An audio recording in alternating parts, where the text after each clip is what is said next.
말씀을 가지고 교제 나눌 수 있도록 허락해 주심을 감사를 드립니다. 네, 오늘은 주제가요, 살아 깨어있는 교회와 죽어있는 교회라는 주제로 같이 교제 나누기를 원합니다. 말씀을 나누기를 원합니다. 제가 이제 저희 올해 교회의 올해 슬로건 주제가 깨어있으라였는데, 이 주제에 대해서 생각하면서 그렇다면 깨어있는 교회는 어떤 교회일까? 이렇게 깨어있는 교회에 대해서 묵상하다가 먼저는 죽어있는 교회가 먼저 생각이 나더라고요. 요한계시록 2장에서 또 3장에서 언급된 소아시아 7교회 중에서 혹시 죽어있는 교회 어디 교회죠? 네, 주님께서 죽어있다고 하셨던 교회, 예, 사대교회 맞습니다. 예, 그래서 그 명암을 알 수가 있겠다는 생각이 들어서 이 사대교회에 대해서 알아보고 묵상을 해보았습니다. 그래서 함께 나누기를 원합니다. 네, 제가 잠시만요.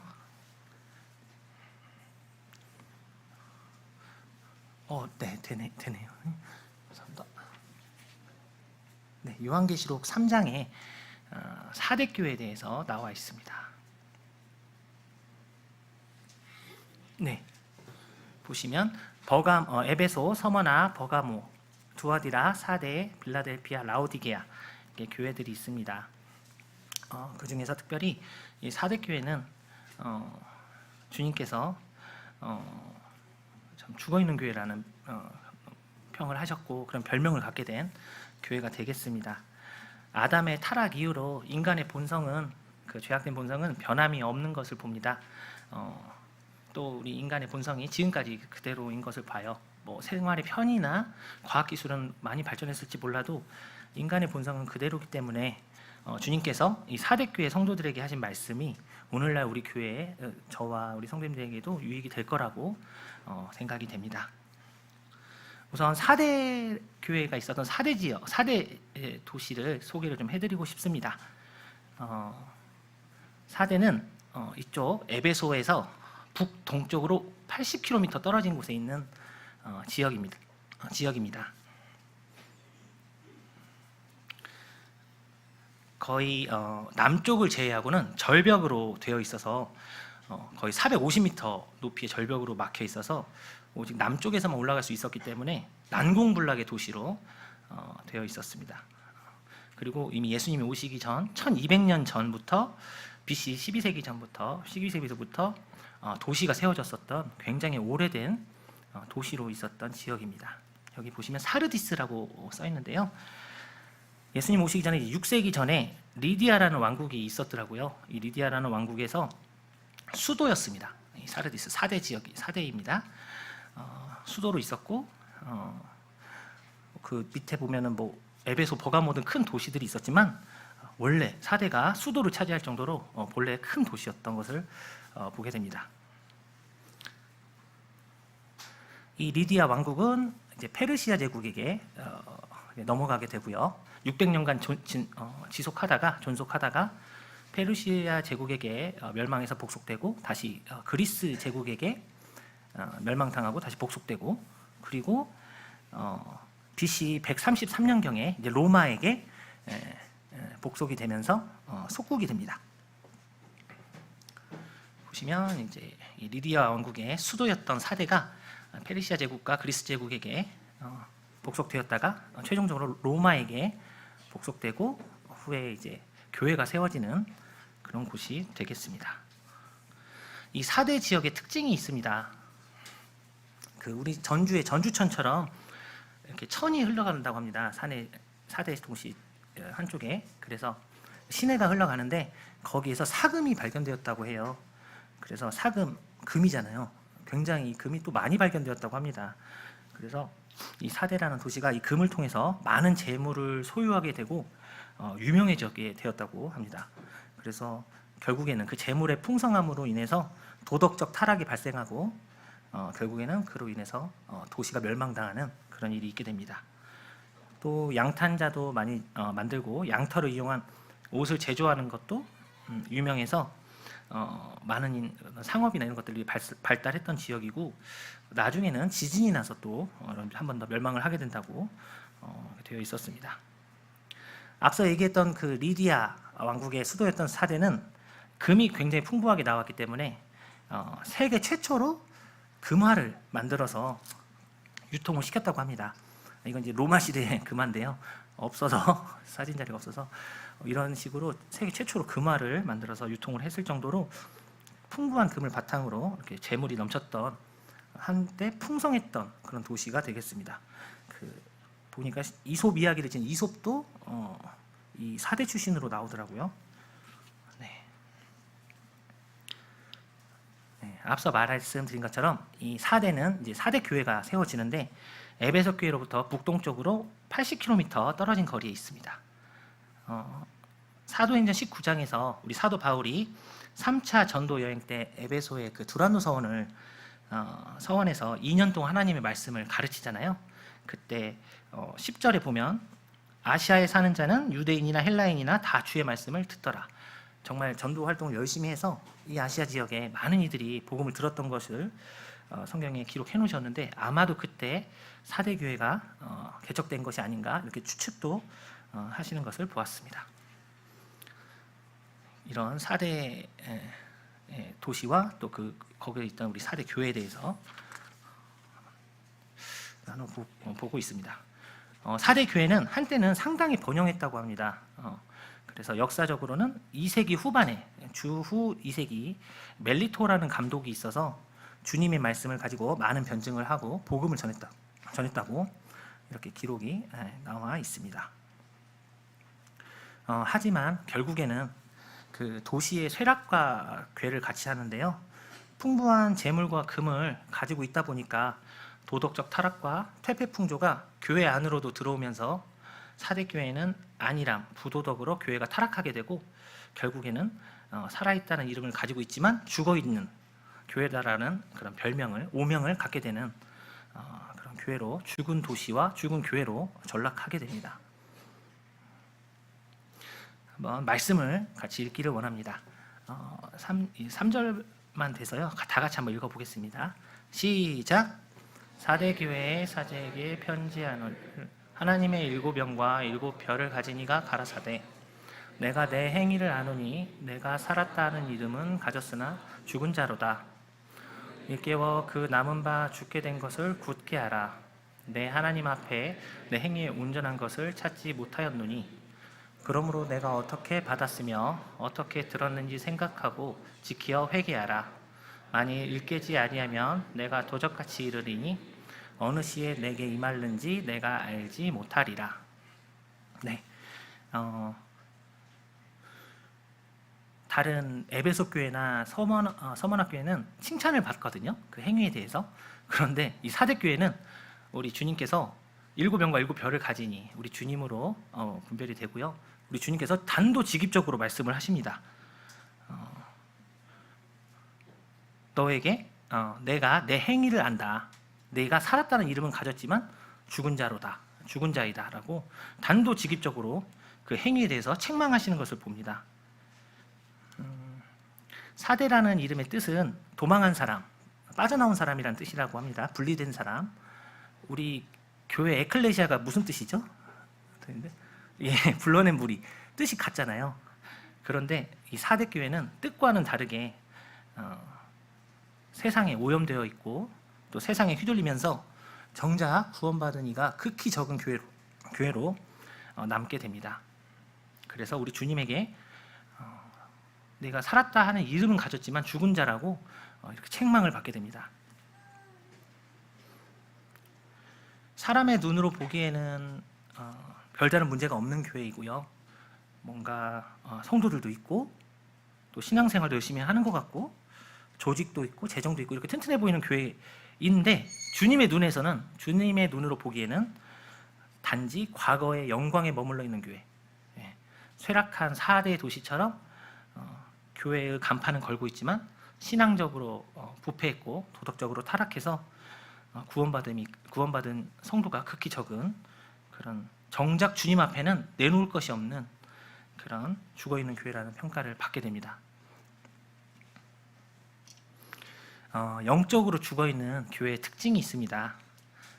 앞서도 말씀드렸지만 세상에 의해서 교회가 점령이 되어 있습니다. 세상의 문화와 철학과 조직이 들어와서 교회를 점령하고 있고, 그래서 교회가 안으로부터 썩어서 단지 조직체만 남아있는 이런 교회, 뭔가 겉으로 드러나는 행위들은 많이 하는데 이웃돕기도 하고 뭐 선교지도 후원하고 지역사회도 후원하고 여러 가지 활동들을 하는 것 같은데 정작 믿음의 행위는 없는, 그래서 구원받은 역사도 없고 구원받은 성도도 별로 없는 이런 교회로 전락해버린 이런 영적으로 죽어있는 교회였던 사대교회를 보게 됩니다. 이 사대교회에 대해서 묵상하다 보니까 많은 분들이 이 사대교회를 삼손하고 많이 비교를 하시더라고요. 그래서 저도 한번 삼손에 대해서 다시 한번 보게 되었는데요. 한번 성도님들과 나누기를 원합니다. 사사기 16장에 이제 들릴라에게 빠져서 결국엔 비참한 운명을 겪게 되는 삼손의 이야기가 나오는데요. 이스라엘의 사사로서 엄청난 용맹과 힘을 가지고 있었지만 결국 비극적인 삶을 마치게 되는 삼손. 이름의 뜻은 태양과 같은 이라는 뜻을 가지고 있습니다. 이 사사기는 아시다시피 암흑기였잖아요. 사람들이 자기 소견에 오른 대로 행하고 하나님을 찾지 않는, 그래서 하나님께서 사사들을 보내서 특히 삼손에게는 이름부터 태양과 같은 이라는 이름을 주시면서 정말 이 암흑의 이 사사기 시대를 밝히 빛내는 사사가 되기를 원하셨던 것 같은데 그렇지 못했죠. 이름과는 이름값을 하지 못한 사사가 되게 됩니다. 단지파였고요. 단지파의 마노아의 자녀로 태어났고 아시다시피 나시린으로 성장을 하게 됩니다. 우선 이제 16장 15절 20절 들릴라를 이름의 뜻을 조사를 해보니까 셈족 어원이더라고요. 그래서 어둠이란 뜻입니다. 삼손은 태양, 들릴라는 어둠. 누가 이겨야 될까요? 밤이 아무리 깊어도 태양이 뜨면 밝아져야 되잖아요. 근데 반대가 됐죠. 이 들릴라는 그래서 셈족 어원이라서 블레셋인이 아니라고 분별하시는 분들도 계시더라고요. 그것은 이제 나중에 가봐야 알겠죠. 들릴라가 삼손에게 이르되 당신의 마음이 내게 있지 아니하면서 당신이 어찌 나를 사랑한다 하느뇨. 당신이 3번 나를 희롱하고 당신의 큰 힘이 무엇으로 말미암아 있는 것을 내게 말하지 아니하였도다 하며, 들릴라는 우리 세상을 상징한다고 합니다. 그리고 삼손은 우리 사대교회를 상징한다고 한번 생각해 보세요. 날마다 그 말로 그를 재촉하여 조름에 삼손의 마음이 번뇌하여 죽을 지경이라. 그 사랑하는 자매님이 뭔가 어떤 한 가지 사안을 가지고 형제님을 압박하면 이겨내실 형제님이십니까? 죄송합니다. 못 이겨낼 것 같아요. 죽을 지경이 될 거. 네. 자매님이 작심하고 형제님을 이렇게 조르면 정말 버틸 수 있는 형제님이 있을까요? 삼손도 사랑했잖아요. 사랑하는 사람이 항상 약자잖아요. 이 들릴라가 조르니까 죽을 지경인 거예요. 삼손의 힘의 근원이 어디에 있었죠? 네, 여호와 하나님의 임재에 있었죠. 네, 교회의 머리가 누구시죠? 예, 우리 주님 예수 그리스도이십니다.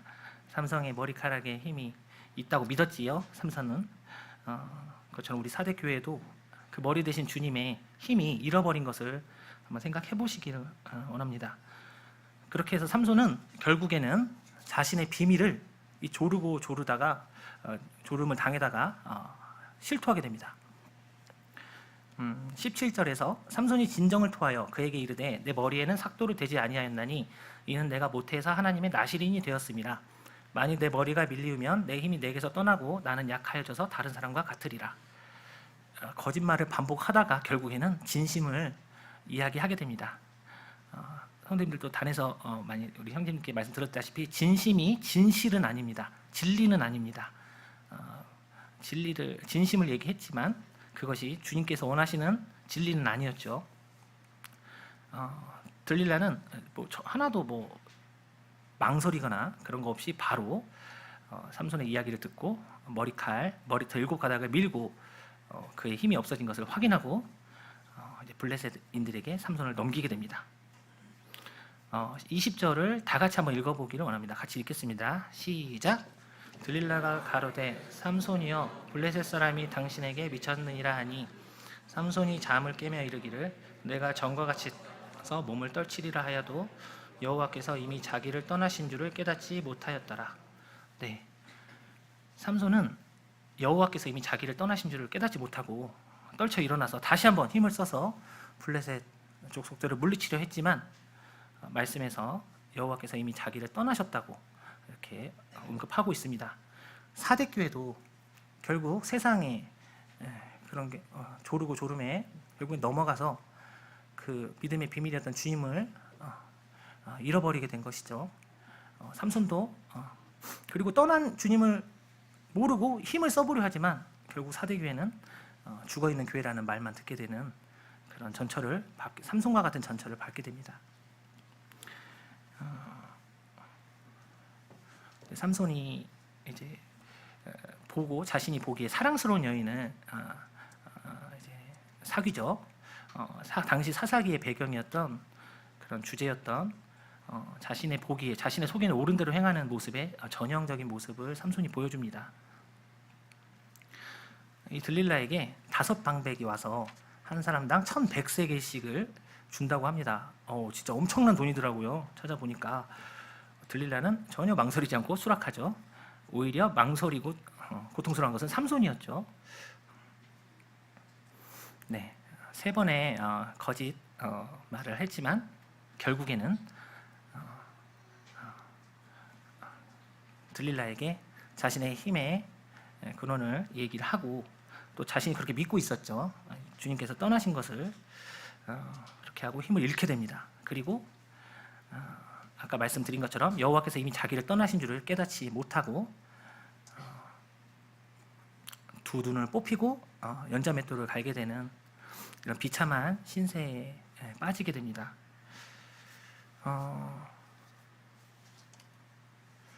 삼손의 최후는 좀 감동적이잖아요. 네.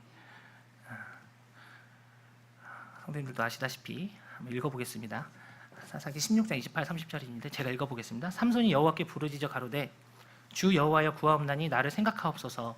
하나님이여 구하옵나니 이번만 나로 강하게 하사 블레셋 사람이 나의 두 눈을 뺀 원수를 단번에 갚게 하옵소서 하고 집을 버틴 두 가운데 기둥을 하나는 왼손으로 하나는 오른손으로 껴 의지하고 가로되 블레셋 사람과 함께 죽기를 원하노라 하고 힘을 다하여 몸을 굽히매 그 집이 곧 무너져 그 안에 있는 모든 방백과 온 백성에게 덮이니 삼손이 죽을 때에 죽인 자가 살았을 때에 죽인 자보다 더욱 많았더라. 삼손은 나시린이었습니다. 나시린은 주님께 하나님께 자기를 봉헌하기로 서약하고 구별된 사람이라는 뜻입니다. 만약에 삼손이 자신의 나시린이었다는 사실을 일찍 자각하고 삶을 경건하게 온전히 하나님께 향하고 행하였다면 어땠을까요? 네. 많은 분들이 삼손이 정작 평생을 20년을 사사로 섬겼지만 자신의 나시린의 뜻처럼 온전히 자기를 봉헌하고 주님께 구별된 사람으로 남은 것은 최후의 순간이었다. 그때가 유일한 그의 구별되고 주님께 봉헌하는 온전한 순간이었다고 분별을 하고 있습니다. 삼손이 죽을 때 죽인 자가 살았을 때 죽인 자보다 더욱 많았더라. 이 말씀을 왜 적어 놓았을까요? 하나님께서 만약에 삼손이 아까 말씀드린 것처럼 나시린으로서 일찍이 자각하고 행하였다면 그가 얼마나 많은 이적을 행하였을지를 하나님께서 이 구절로 보여주신 거라고 말씀을 하는 것을 보았습니다. 실제로 사무엘 사사가 마지막 사사잖아요. 삼손과 정반대의 삶을 살았던 사무엘 사사는 사무엘상 7장 9절에서 14절을 보시면 한 번의 기도로 삼손이 20년간 했던 이적들을 능가하는 블레셋을 무찌르는 이적을 행합니다. 말씀에 보면은 빼앗겼던 성읍 에그론부터 가드까지 회복하였다고 그 사무엘상 7장 9절에서 14절에 나와 있습니다. 삼손을 보면서 사대교회와 너무나 비슷한 점이 많구나라는 생각을 해요. 그 세상의 문화에 철학에 교회가 오염되어서 또 도덕적 타락과 신앙의 부패를 경험하게 되는 그 사대교회가 참 떠오르게 되었던 말씀이었습니다. 전에 문엄산 현재님께서도 오셨지만 사탄은 이미 예전부터 수십 년 전부터 기독교를 무너뜨릴 전략을 가지고 사회를 조정해오고 있습니다. 10번에 보면 각국 정부로 하여금 위의 사항들을 법제화하도록 하고 교회가 이러한 변화를 추진하도록 하라. 권위를 붕괴시키고 교육을 붕괴시키고 가정을 붕괴시키고 이혼, 낙태, 또 그런 타락한 성, 동성연애, 미친 예술, 미디어, 이런 종교 통합 이런 것들을 이제 정부를 조정해서 이제 그것을 사회에서 교회가 받아들이도록 이제 요구하는 수준까지 이르렀습니다. 성도님도 잘 아시죠? 차별금지법부터 해서 이런 문화들이 오늘날 참 물밀듯이 들어오고 있는데 이런 것을 어떻게 우리가 막아내야 될지 사대교회의 전철을 밟지 않기 위해서 정말 지구상에 수많은 교회들이 세워지고 사라졌지만 하나같이 다 사대교회의 전철을 밟았던 것을 봅니다.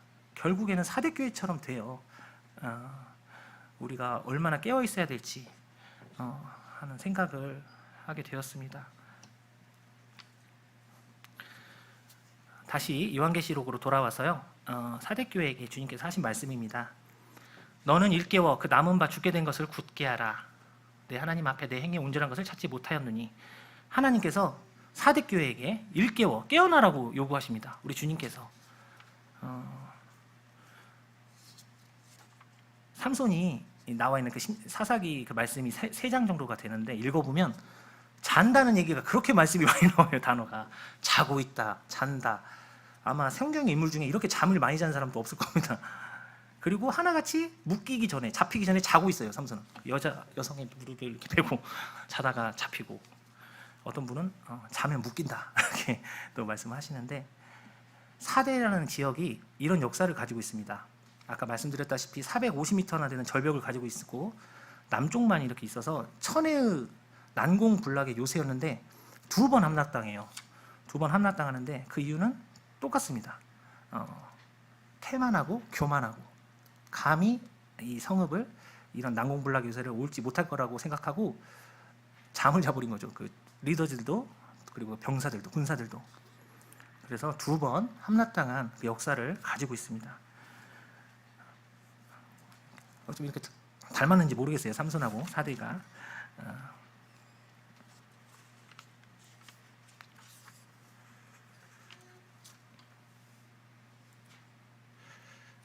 지난 시간에 잠깐 오해를 하실 수도 있어서 제가 존 메가더 형제님에 대해서 제가 말씀드릴 때 한번 잠깐 언급을 했는데, 제가 그때 말씀드린 것은 존 메가더라는 목사님이 굉장히 훌륭한 분이세요. 훌륭한 성경을 해석하고 많은 진리를 전하고 있는데, 제가 그때 전하고 했던 바는 이 칼빈주의에 기초한 이분의 구원관에 대해서는 우리가 바르게 분별해야 된다는 것을 그냥 언급하고 싶었던 부분이었습니다. 그 부분에 대해서 칼빈주의적인 이런 구원관은 결국에는 행위를 강조하게 되거든요. 행위의 강조는 필연적으로 교만을 부르게 됩니다. 어떤 우리 모임에도 많은 영향을 미쳤던 지역교회가 성도들의 교만으로 인해서 분열을 겪었다는 얘기를 들었는데, 이런 주제권 구원, 이런 칼빈주의적 구원론은 이런 행위를 강조하는 부분에 대해서는 우리가 잘 분별해야 될 것이라고 생각을 합니다. 반면에 다른 부분에서는 많이 참 잘 분별하시는 것을 봐요. 이분이 이 사대교회를 통해서 죽어가는 교회 특징 7가지를 이제 주석에다가 얘기를 하셨는데 한번 나누기를 원합니다. 총 7가지 특징이 있다고 합니다. 과거의 영광에 도취되어 과거의 영광만 자랑하는 교회. 우리 교회에 처음으로 선교사가 왔다. 우리 교회가 가장 지역교회 중에서 가장 성도수가 많았다. 이미 지나간 과거인데 그것에 도취되어서 마치 사대라는 도시처럼 과거의 영광에 도취되어서 앞으로 나아가지 못하고 머물러 있는 그런 교회는 죽어가는 교회이다라고 얘기를 하셨고요.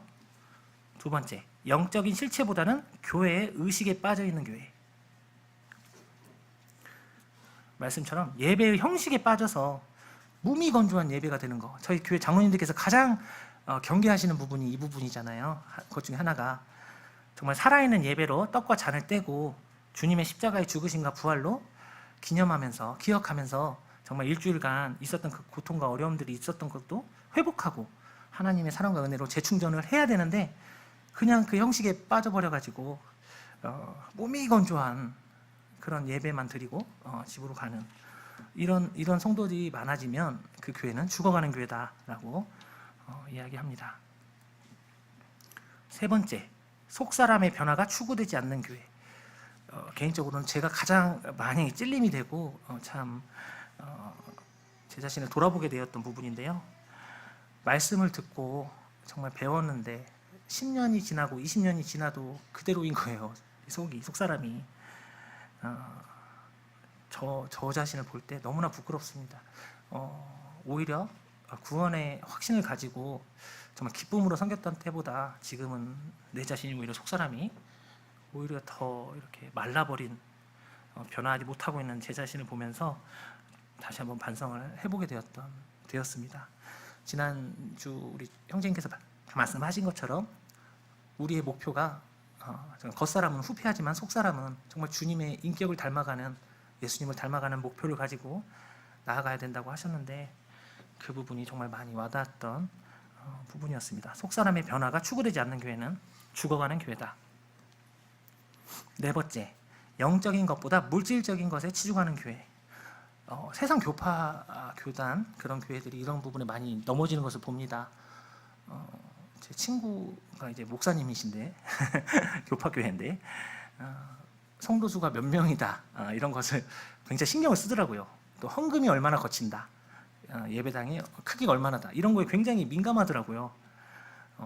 또 뭐 어떤 장로님이 뭐 이런 자기에게 어떤 차를 선물해줬다 뭐 이런 이런 물질적인 것에 집중하는 것이 세상 교회의 참 부분인 것. 혹시나 우리 모임에서도 우리 지역 교회에서도 이런 부분을 항상 경계해야 된다고 봅니다. 다섯 번째입니다. 하나님의 말씀보다 사람의 생각을 더 중요하게 생각하는 교회입니다. 라오디게아 교회가 이제 사대교회 다음으로 우리 주님께 책망을 받는 교회인데 그 이름의 뜻 아시죠? 라오스라는 뜻이고 백성이라는 뜻입니다. 그리고 디게아, 디케, 정의, 공의라는 뜻입니다. 합치면 백성의 정의, 백성의 판단이 옳다라는 뜻입니다. 교회에 나오는 성도들의 의견과 판단이 장로님들의 어떤 분별과 성령님의 이끄심을 넘어서서 교회를 좌지우지하게 되는 교회. 이런 교회는 참 죽어가는 교회의 특징이라고 이야기를 하고 있습니다.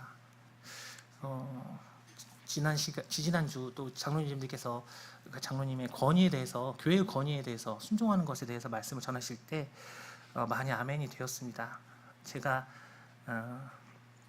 저희 부모님으로도 존경하지만 장로님으로도 존경을 해요. 저에게 장로의 은사를, 직분을 사모하라고 하는데 저는 도저히 엄두도 안 나는 그런 길이라는 것을 많이 느낍니다. 지금 이제 모임은 떠나셨습니다. 근데 그 성도님이 저희 모임에 안 계세요. 근데 저희 장로님에 대해서 정말 입에 담을 수 없는 말을 하는 것을 들었어요. 이게 자신의 앞길을 막았다는 거죠. 근데 그게 아무리 객관적으로 판단해도 주님의 뜻과 너무나 어긋나는 방향이었기 때문에 장로 형제님께서 말린 것이었는데 그 부분에 대해서 그렇게 얘기하는 것에 대해서 제가 이제 자식이잖아요. 가슴이 미어지더라고요. 그 얘기를 듣는데. 그런데 저희 부모님, 장모님은 정말 항상 기도하는 것이 그겁니다. 우리 성도들에게 교회를 운영하는 게 있어서 사람에게 휘둘리지 않고 온전히 오직 하나님의 말씀대로, 성령님의 이끄심대로 나아가게 해달라고 기도하시는 것을 제가 들었기 때문에 존경합니다. 라오디게아 교회가 되게 만드는데 우리가 성도님들이 아까 말씀드린 것처럼 사회는 갈수록 권위를 붕괴시키고 망가뜨리고 이런 쪽으로 문화를 만들어 갑니다. 권위가 붕괴되면 결국에는 중심이 누가 되죠? 내가 됩니다. 내가 중심이 되게 돼요. 여호수아서에서 사사기 초반에 그 권위를 가졌던 참 가나안 땅을 정복했던 장로님들이 모두 돌아가신 뒤에 권위가 붕괴되고 사사기가 오로지 자신의 기준대로 행하는 시대가 돼버린 것처럼 장로님을 참 어떤 면에서 비난하거나 비방하고자 하는 그런 마음을 사탄이 자꾸 조장을 하는 것 같습니다. 이런 마음이 들 때 내가 정말 사대교회와 라오디게아 교회를 만드는 일을 하고 있는 게 아닌가 하는 생각을 해봐야 되겠다. 그런 생각이 되었습니다. 우리 모임은 니골라당 성직자 제도를 굉장히 좋지 않게 말씀대로 분별하고 나왔잖아요. 근데 이제 주님께서 보여주신 그 권위에 순종하는 부분이 여기면은 교파는 정말 성직자 제도를 만들어서 완전히 로마 카톨릭 같이 이쪽으로 치닫고 있다면 우리 모임은 약간 이쪽으로 치닫고 있는 것 같아요.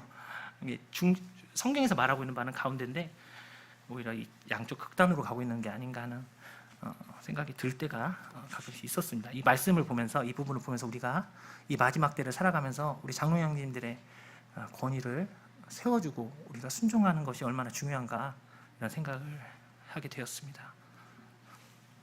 여섯 번째는 하나님의 말씀보다 교리적인 신조를 더 중요하게 여기는 교회입니다. 우리 모임에 정말 너무나 큰 장점들이 많습니다. 초대교회로 돌아가자라는 그런 신조로 정말 오직 말씀으로 오직 성경대로 매주 성만찬을 주님께서 말씀하신 대로 통해서 주님을 기념하고 또 성직자 제도와 같은 그런 니골라당을 배척하고 또 짜여진 예배 의식 없이 모든 형제 자매님들이 정말 기쁨으로 감사함으로 예배에 참여하고 참 구령의 열정을 가지고 복음을 위해서 나아가는 것이 우리 모임의 참 이런 교리적인 신조잖아요. 그런데 정작 그런 정말 좋은 것을 가지고 있는데 3번에 속사람의 변화가 추구되지 않는 교회랑 연결되는 거라고 생각이 됩니다. 정작 말씀을 그렇게 강단에서 듣고 또 배우면서도 변화가 없는 삶을 산다면 이게 무슨 의미가 있는가?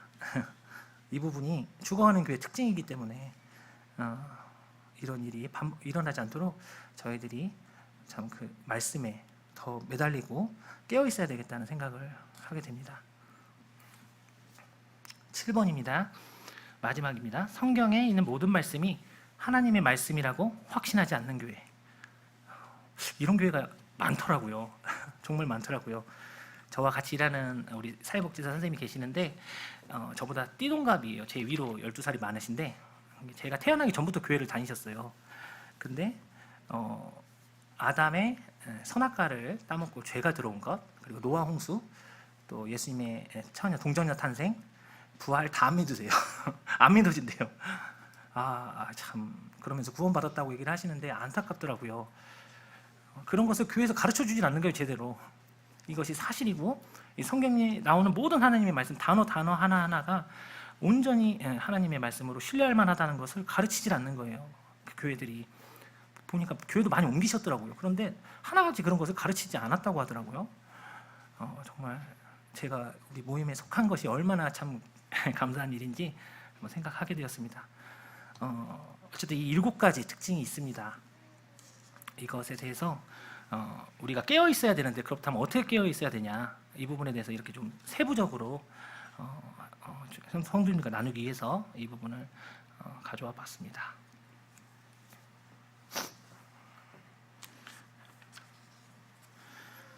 결론적으로는 그렇다면 어떤 교회가 죽어가는 교회일까요?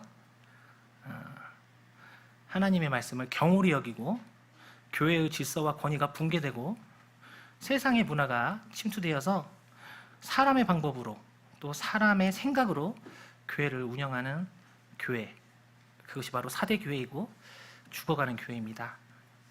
그렇다면 반대로 어떤 교회가 살아서 깨어나는 교회일까요? 아까 말씀드렸던 이 부분에 대해서 깨어있고 하나님의 말씀, 성경의 단어 하나하나가 살아있는 단어가 되어서 그 말씀대로 내가 살아야겠다는 그런 마음과 다짐이 우리 전 성도님들에게 있고 매주 매일같이 참 그 마음이 일어나는, 그 다짐이 일어나는 교회가 바로 살아있는 교회라고 생각이 됩니다. 아까 우리 사회보신 형제님이 말씀한 것처럼 복음이 있는 교회, 정말 예수님께 내 자신을 온전히 내어드리는 교회, 사실 우리가 바로 나실인이잖아요.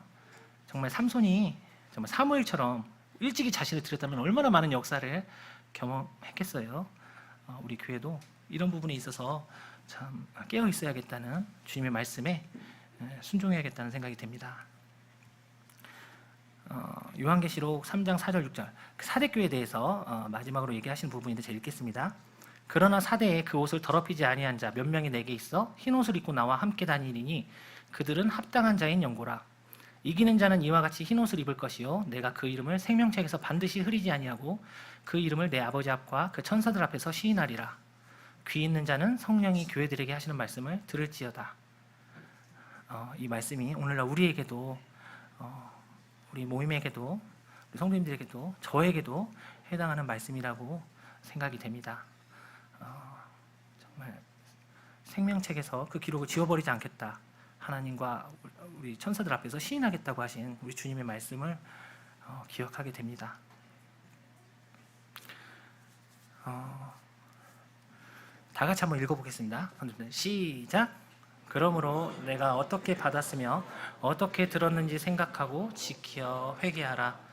읽지 아니하면 내가 도적같이 이르리니 어느 시에 내가 임할는지 내가 알지 못하리라. 아시다시피 교회도 회개해야 됩니다. 깨어 있어야 됩니다. 주님께서는 어떻게 받았고 어떻게 들었는지를 항상 생각하고 깨어 있으라고 회개하라고 말씀하고 있습니다. 정말 주님이 곧 도적같이 오실 거라고 참 말씀하십니다. 우리가 휴가되고 나면 이 땅은 정말 말 그대로 생지옥이 될 것입니다. 기근, 지진, 재난, 전쟁, 사람들이 살기 위해서, 가족들을 살리기 위해서 살인, 강도, 약탈, 도둑질을 서슴없이 하는 시대가 바로 그런 시대가 될 것입니다. 그런 시대에 우리 자녀들을, 우리 가족들을, 친구들을, 이웃들을 있게 하면은, 그런 고통 속에 있게 하면 안 되겠죠. 우리가 힘을 내어서 정말 깨어서 이 복음을 온전히 전하는 우리 깨어있는 우리 기린노 교회가 되기를 소망하면서 말씀 마치겠습니다.